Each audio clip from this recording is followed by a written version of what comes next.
ఎవడ్రా నువ్వు నా దగ్గరకు వచ్చి అతిగా వాగుతున్నావు? ఈ చక్ర సృష్టిలో శాసించగల గండల గనుడు ఈ భగవంతా నీలాంటి రౌడీల భర్త మొట్టడానికి వచ్చిన భరత భాష ముద్దు పెట్టండిరా. టోటల్ గా నీ మాపే సౌరచ్చాన్ని తునాతునగడానికి వచ్చిన పదమ సింహాన్ని పదమ సింహం అయినా నా కత్తికి బలైపోయా నాకి పిల్లవైనా నాకన్నా అవసరం. మర్యాదగా నా మాట విని ఒప్పుకుంటే బతికిపోతావు, నా చేతులు తునకరైపోతావు.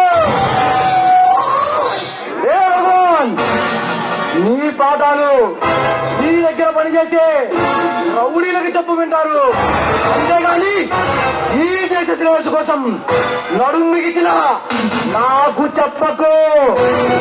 నడుము మిగించడానికి నీవేమైనా నారాయణమూర్తివా లేక ఈ గలంతో ఈ జనాన్ని గుట్టలేసుకునే గద్దరువా?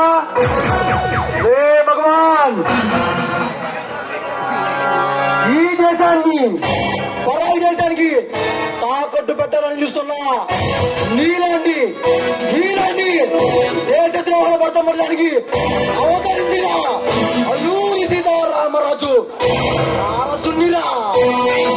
జెండాలు భుజాలు వేసుకొని తిరిగే ఈ ప్రకారాన్ని నేను ఎన్నికౌంట్ చేయించిన వాడిని. మర్యాదగా నా మాట విని ఒప్పుకో, లేదా నా చేతులు చచ్చిపోతావు. ఏ భగవాన్, నీ చేతిలో చచ్చిపోయే బలాయుని కాదురా, దేవుడు విజయంలో ఆయుధంగా ఈ ప్రజాశిషులే శ్రీరామ రక్షగా భావించి ఈ పోరాటంలో అడుగు పెట్టాను. నాకు తెలిసిందల్లా ఒకటే, ఏమిటది? మాలాంటి వాళ్ళతో చేతులు కలిపి చచ్చిపోవడమా లేక మాకు ఎదురు తిరిగి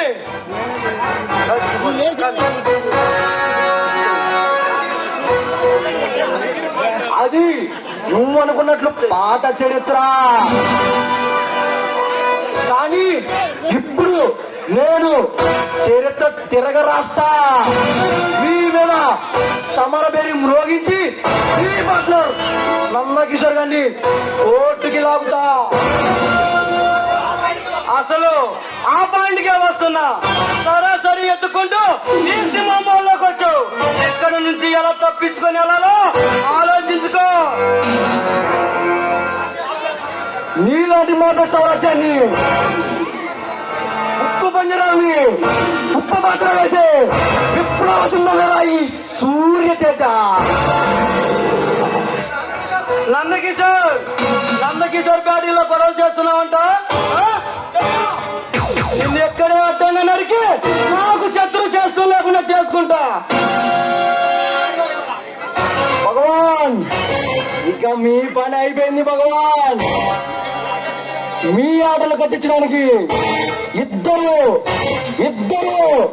ఎదురులేని మగవాళ్ళు, తిరుగులేని సింహాలు మీ మీద సింహ గర్జనడానికి వస్తున్నారు. కాసుకోండి. Be careful.